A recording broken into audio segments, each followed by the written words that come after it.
ATACMS on Russian territory. Does that bring us to the brink of some kind of possible nuclear exchange with Russia, or is that just alarmist? Well, I think it takes a lot of caution thinking through how these systems will be used, the ATACMS. If I were in the White House and were advising the president, I would advise very strongly that the Ukrainians be not permitted to launch any attacks against nuclear targets.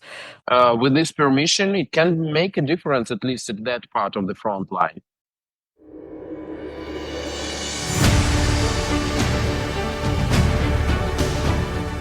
Hi, everyone, and welcome to another edition of Backstory. I'm Dana Lewis. Nuclear threats, a new arms race. Russia, America, China. Arms control has broken down. War in Ukraine and the Middle East. Are we at the brink of the unthinkable? This week, former arms control negotiator Rose Gottemoeller tells us exactly what the dangers are. And President Biden approves long-range ATACMS for Ukraine's use inside Russia, just 2 months before the end of his term, and as North Korean soldiers joined Russia's shock troops in Putin's illegal war. Joining me from Odessa, Ukraine, on the day the city was bombed and 10 were killed, Ukrainian lawmaker Oleksiy Goncharenko. All right, I don't think anybody knows more about arms control and nuclear threats than Rose Gottemoeller. She was the Deputy Secretary General of NATO, and before that, she was the chief arms negotiator for the U.S. on the nuclear arms agreement known as START with Russia. And Rose is now a senior lecturer at Stanford University in the U.S. and joins me from there. What do I have to do to get into your classroom? Well, you have to sign up and pay Stanford tuition, which is... I'll do it. To be able to listen to you it. as somebody who was in the room, what a privilege. Thank you, Dana.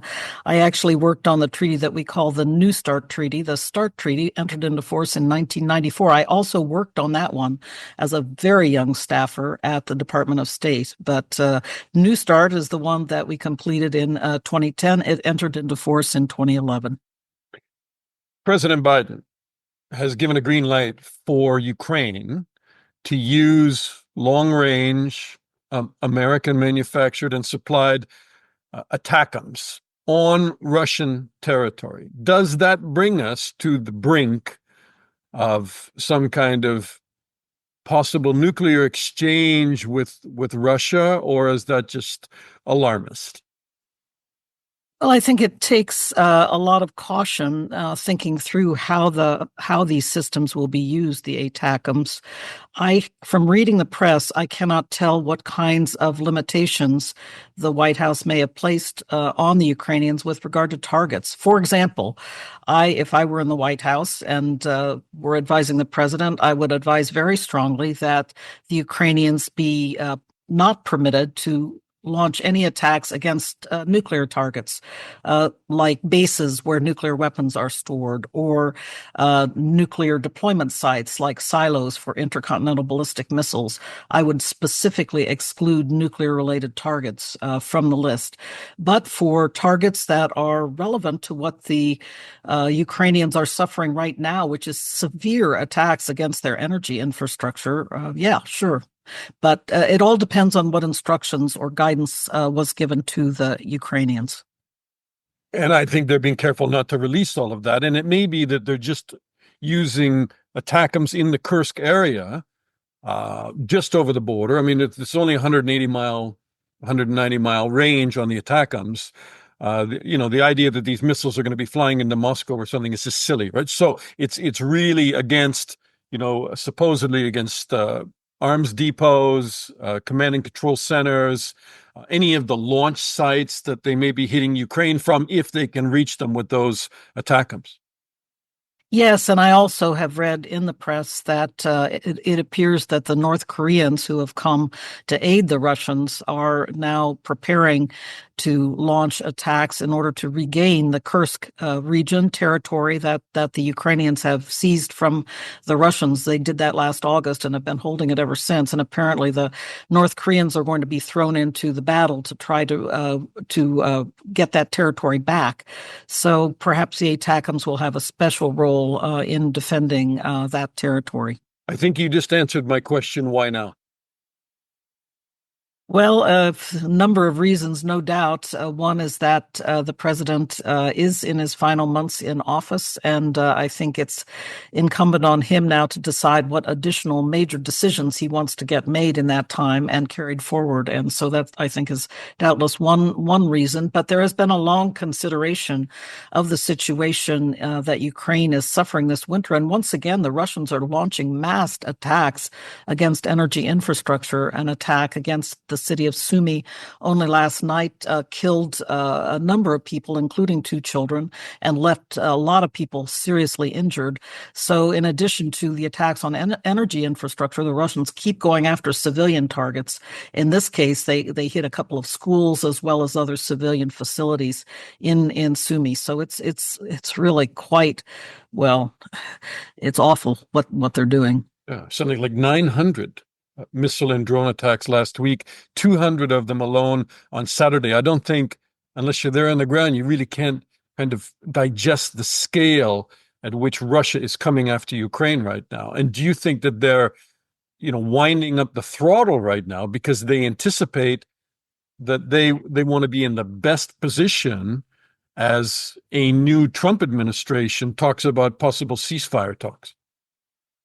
Yes, I do think that that's coming into the calculations as well in all capitals, Kyiv, Moscow, and Washington, as well as the European capitals, as they think through what the dynamics are going to be as President Trump arrives in office on January 20. I want to stress President Biden is the president until January 20. And so for that reason, there's a very interesting transitional dynamic going on now that I think everyone's trying to get into the best possible position for upcoming negotiations. As incoming President Trump, has promised that he will end this war famously within 24 hours.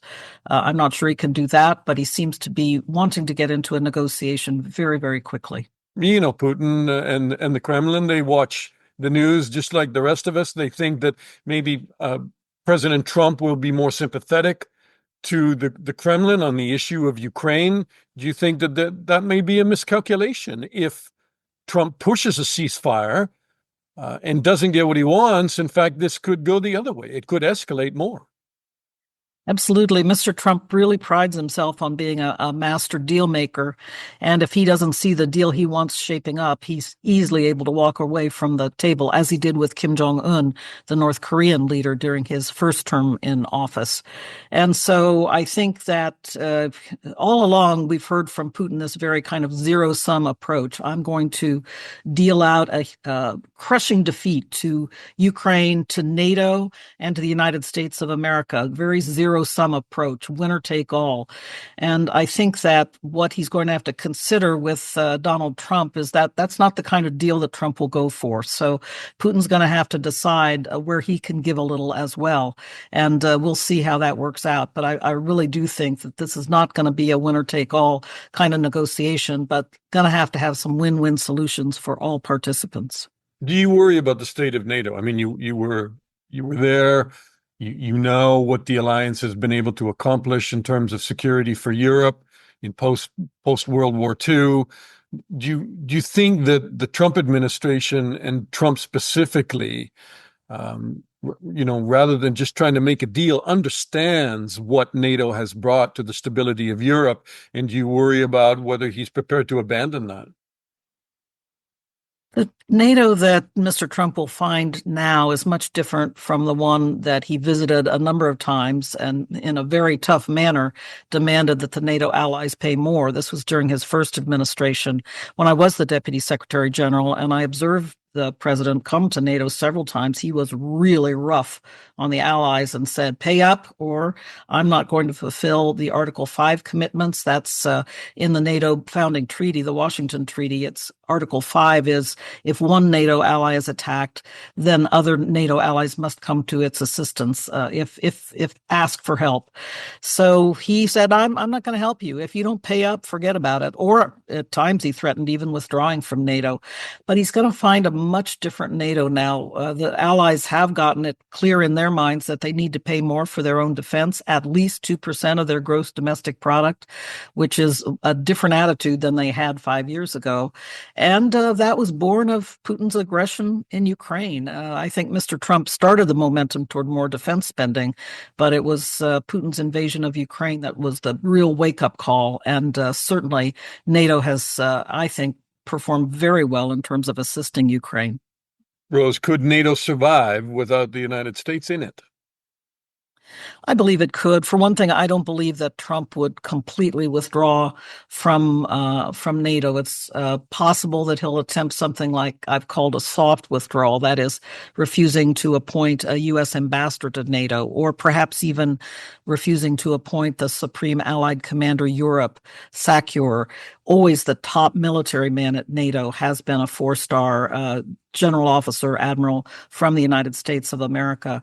So he may just refuse, to put the leadership in place, but I don't think he'll withdraw the United States completely from NATO. He's got an interest in continuing to have a presence in Europe and to be seen as a leader in Europe. So he may try to neglect NATO a bit, but I don't think he's going to try to withdraw completely. If we just return to where we started, which is nuclear weapons and the START treaty specifically, and there were a series of them. There was START and START 2, and I get lost in the official names of them all. You can correct me on this, but are the nuclear treaties, which for years have governed the number of weapons and where they're deployed, and the information sharing between the two biggest nuclear powers, are those agreements dead right now, or are they somehow surviving despite this war in Ukraine? Yes, they're hanging on by life support. The New START treaty is the treaty currently in force. It limits the United States and the Russian Federation to deploying 1,550 nuclear warheads each on 700 delivery vehicles. Those are missiles and bombers and so forth. So there are limits in place. However, the Russian President Vladimir Putin suspended implementation of the New START treaty in February of 2023, 1 year after the invasion of Ukraine. And he did so, saying as long as the United States and NATO are assisting Ukraine, no more nuclear arms control treaties, which to me that's shooting himself in the foot, because it's, he needs to keep the United States under control as much as we need to keep Russia under control. So it's a weird situation. But that's where it stands. Both countries are. If I can just jump in, it's because it's just not about the numbers, right? It is about confirming what the other side is saying. It's about information sharing. And the Russians, if you can explain it to me, got just as much as the Americans did out of those deals in terms of understanding where are the weapons, where are they deployed, where are they moving to? Do we know that they're not readying for something? There's a lot of in those agreements, the ability to make the other side feel safer. Absolutely. These treaties are completely reciprocal. They're all about mutual predictability so that the Russians can't surprise us with a nuclear attack and vice versa. And heaven knows a nuclear attack could be the beginning of a very bad day, an existential threat to humanity. So in this case, we had on-site inspections. We exchanged data regularly about the deployment of our nuclear forces and the numbers that were deployed. And we also, on a daily basis, exchanged exchange notifications about what was happening with those nuclear weapons. For example, if the Russians had an ICBM that needed maintenance, they would pull it out of the silo and send it to a maintenance facility, but they had to tell us that. And then we'd use our overhead satellites to check that what they notified was correct. So there's a whole lot of checks, verification, and monitoring measures that ensure we know what they're up to and vice versa. And that's what Putin suspended. We continue to be confident that they're not building up, again, because we can watch with our overhead satellites what they're doing. But on the other hand, we don't have that day in, day out fidelity into what they're up to with their nuclear weapon systems. What about China, Rose? Do you feel now, I mean, they have 500, I think probably when you and I first started doing interviews, when you were still in Moscow, they had 300 weapons. Now it's 500. They're heading for 1,000.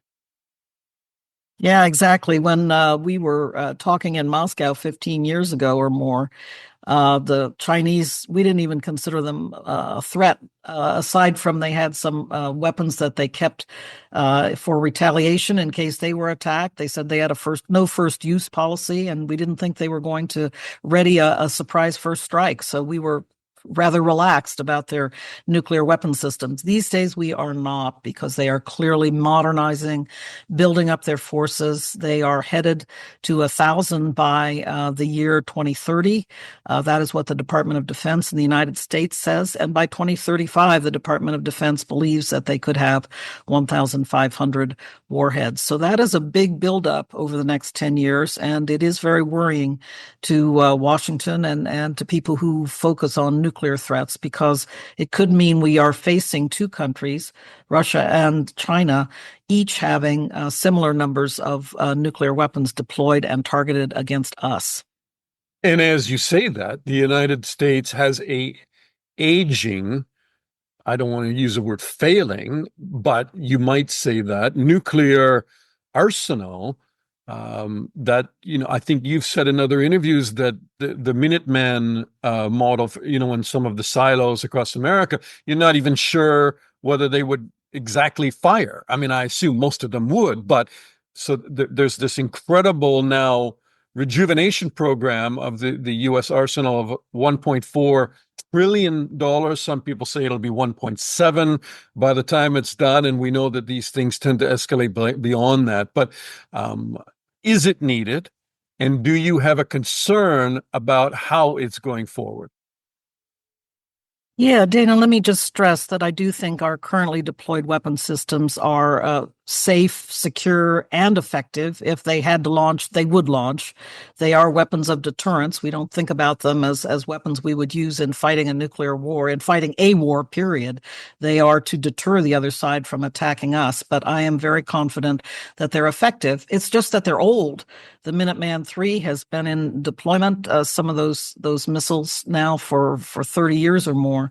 And in the case of the Ohio-class submarines, the first Ohio-class boat was launched in the late 70s. So, these systems are old and they need to be modernized. They need to be replaced. And that's the program that you referred to. It's a modernization program. It's replacing our existing weapon systems with this, basically the same kind: intercontinental ballistic missiles, submarine launched ballistic missiles, and bombers that are able to launch cruise missiles and also gravity bombs, drop gravity bombs. So it's a replacement one for one, and we're not building up. People say, oh, you're modernizing, you're increasing.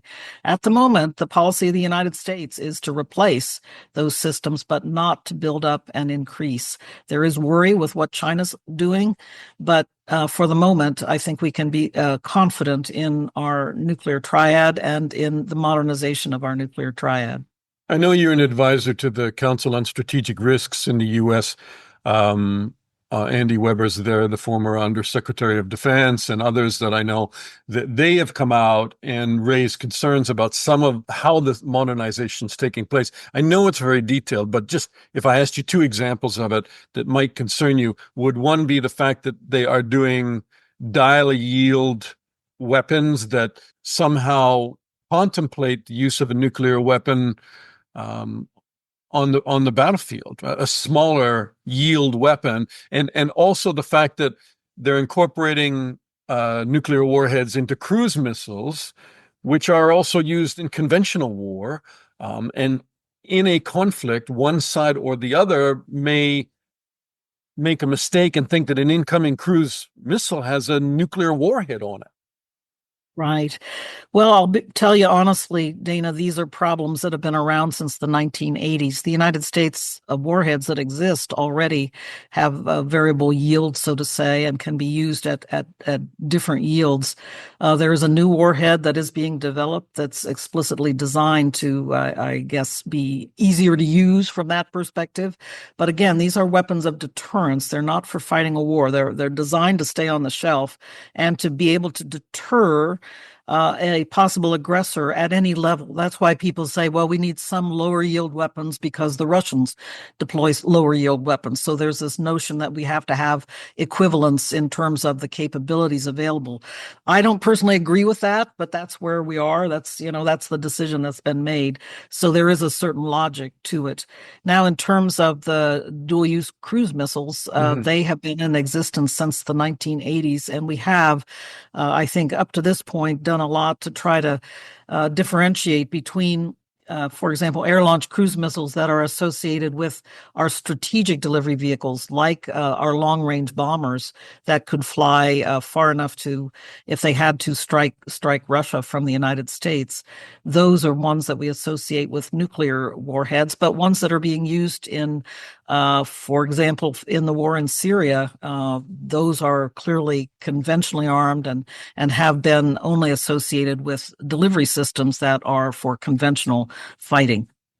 Final thoughts, Rose, while I still have you. I mean, it's a very wobbly, dangerous time worldwide. What's number one on your list that worries you?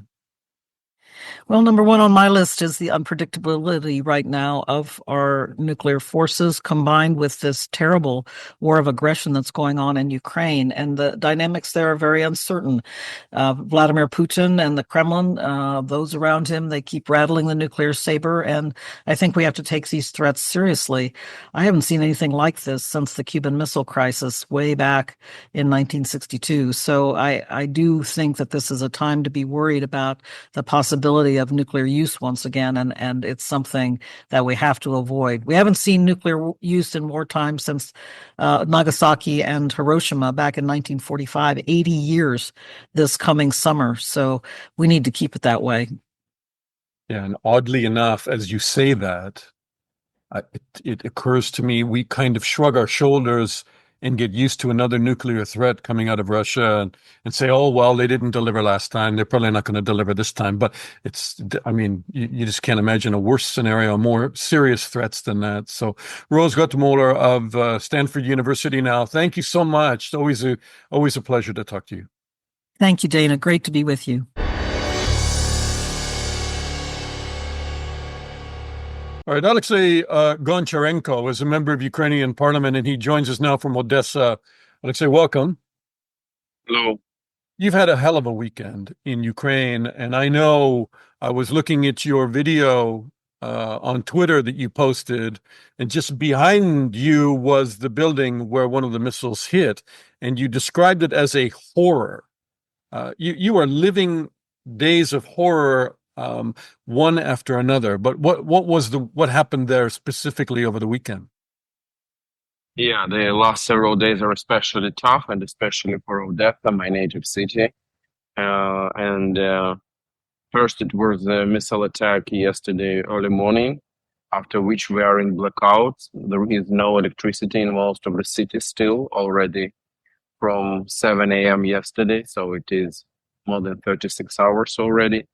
No water supply, no heating, electric transport doesn't work, schools don't work.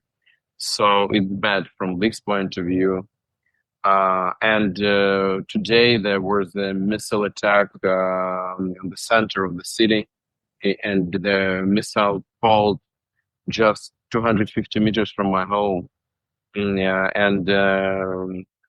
ran there. It was very loud, and I ran there. I've been there just minutes after it happened, and it was a horror. Yeah, I didn't want to show it on Twitter because, like, people in blood and wounded, killed people. So It was very bad. And yeah, so it is tomorrow will be 1,000 days of Russian full-scale invasion. So it is 1,000 days of horror, but these last days are like, in my city especially, is especially tough. What do you think Putin is trying to do right now? I mean, he's hitting everywhere, anything, civilian buildings, electrical infrastructure, whatever they can hit. There was something like 900 missile attacks last week, missile and drone attacks. What are the Russians trying to do right now? Yeah, just yesterday it was this attack. It was more than 200 altogether missiles and drones. In one day. Yeah, it was 120 missiles, I think, and something like 90 drones, something like this. Just one morning. And when I'm hearing, just step aside about, that we will give a permission to Ukraine to attack in the Russian territory, finally, it took 1,000 days and thousands of Ukrainian lives to make this decision. But the question is, how many missiles will we have? Because a week ago, French defense minister said, oh, good news, we are sending to Ukraine new delivery of Scalp missiles, 10 missiles. 10. Again, just yesterday, one morning, 120 missiles, I'm not counting drones, which were used by Russia. So with all respect, and we're very thankful for these 10 missiles, for any missile, for any bullet we're receiving, but it's nothing comparing to what the scale, what's going on here.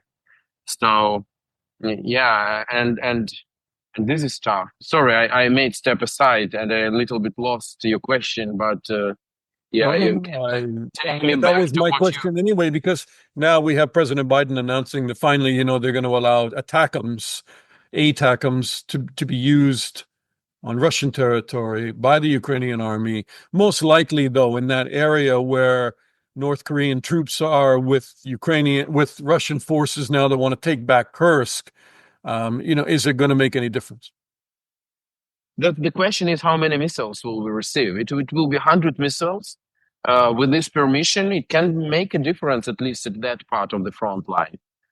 Also, that will threaten Russians. They will change. They will need to change their logistics to go further inside the territory and decentralize and so on. So it means I don't want to tell you, and I don't want to look, like a person who is not thankful for the help.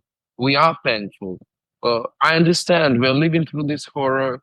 United States are far away. European countries not so far away, but still not here. And I understand it's our pain. But the problem is, our pain today can become, your pain tomorrow.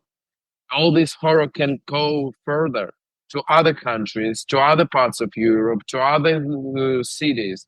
That's the thing. And that's why we can't understand why the world can't make decisive steps to stop this evil. It's funny, that argument, though, was lost in the United States, and it was certainly lost in the election, but it's not lost on Eastern European countries who understand Russia better, and the former Soviet Union, the Baltics, Poland. They're in no doubt that once Putin is finished with Ukraine, that he'll turn his attention to going further. He won't stop. Absolutely. And he wants to rebuild this empire. And I just want to remind those who are not, saying Eastern Europe, but not only. Germany, dear Germans, it was 35 years ago you were divided. It's 35 years ago. From historical point of view, it's nothing. It's a moment, it's a second. So Putin was Russian agent there in Eastern Germany. So if you are asking Putin what he wants, and if you're going to give to him what he wants, you need to be prepared to give him at least half of Germany. Eastern Germany, why not?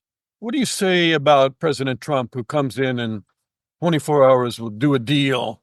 We'll make an arrangement, kind of like a mafia don. We'll give him some land, and we'll get a ceasefire in place, and bada bing. I clearly understand that with President Trump, we're moving from rules-based international order to deals-based international order. That's clear. we want Trump to be successful. I mean, who else, who more than us want this war to be finished? Who suffers from this war more than Ukrainians? The question is that the finish should be a real finish, first of all. It should be a peace, not a ceasefire. Secondly, it should be a fair peace, because in other case, it will mean that, I don't know, when I'm hearing, oh, are you ready? Many media asking me now, are you ready to cede part of your territory, to give up part of your territory to Russia? We do not agree, and we will never agree. And nobody in the world would make us accept that our territories are Russian. These are our territories.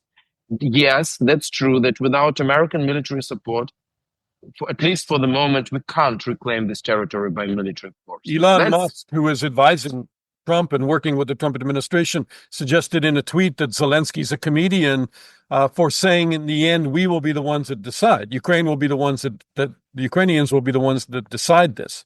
And he said that was comedy in effect. Yeah, I mean, it's, I don't know what is funny for Elon Musk here. Maybe, yeah, he made this kind of funny comedian joke. It's not about Zelensky. And where I just want to people like Elon Musk, I understand probably he's not looking at us now, but I just want to explain to other people who are watching us now, when such things are said about Zelensky as the president of Ukraine, it's a joke about Ukraine. It's a joke about us who are dying every day. It's a bad joke. Nothing funny in it. You can help or you cannot help. It's up to you. But to smile on it, to laugh on it, I think it's too much. I'm not fan of President Zelensky. I don't like President Zelensky. I should be frank with you. But it's my president. It's our president. And we inside Ukraine, we can smile on him, laugh on him, we can be angry of him, but Elon Musk can't. And nobody else, because it's about our state, it's about our country. And I will never laugh on Donald Trump because he is elected by American people, not because I like him or I don't like him.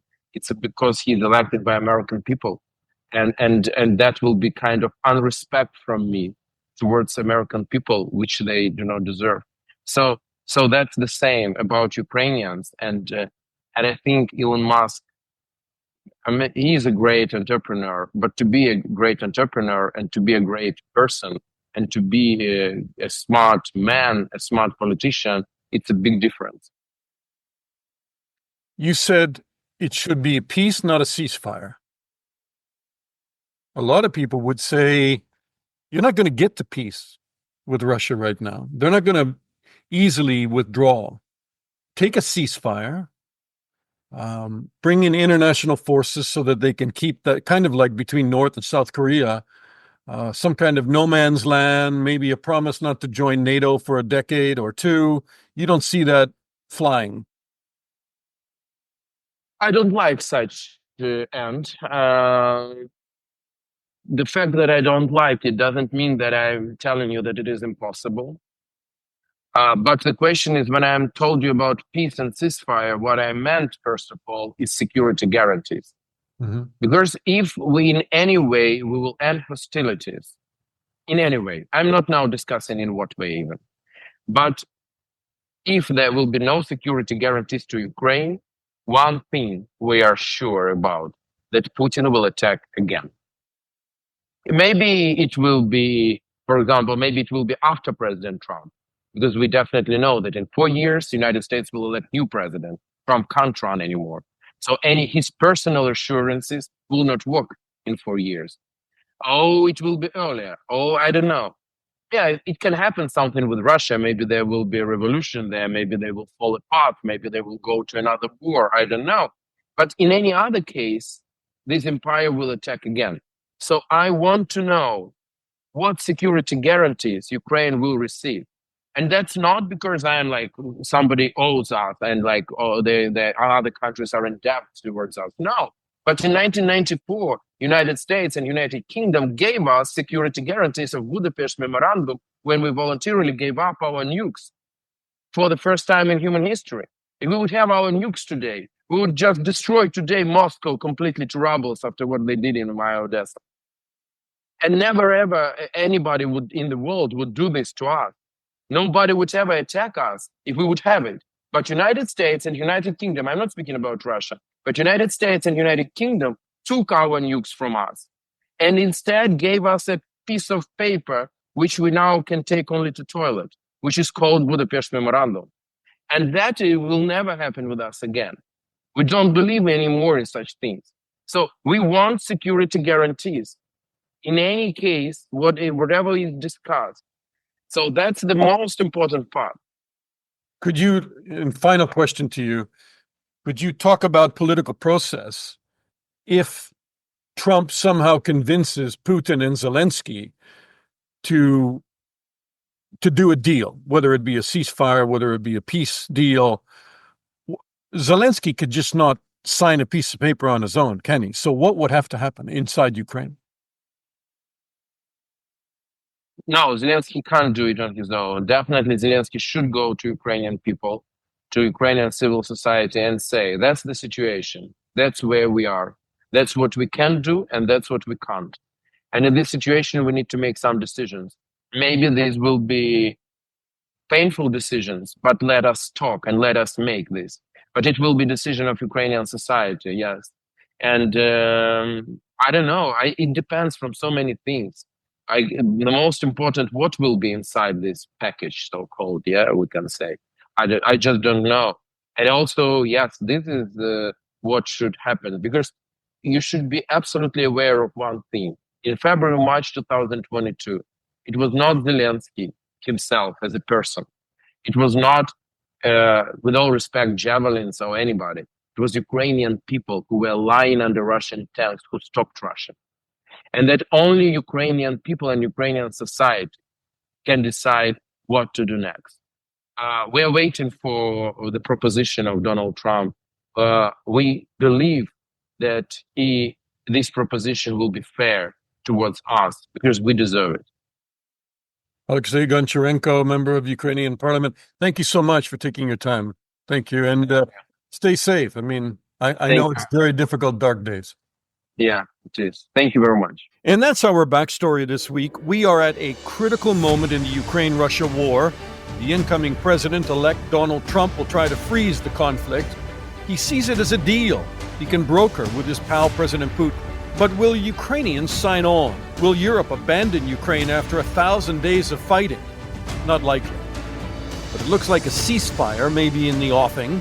As always, the devil will be in the details: territory, security guarantees, and a promise that Russia will rein in its war machine. Does anyone really believe the Kremlin will? I'm Dana Lewis. Thanks for listening to Backstory. Share the podcast, and we'll do more. And I'll talk to you again soon.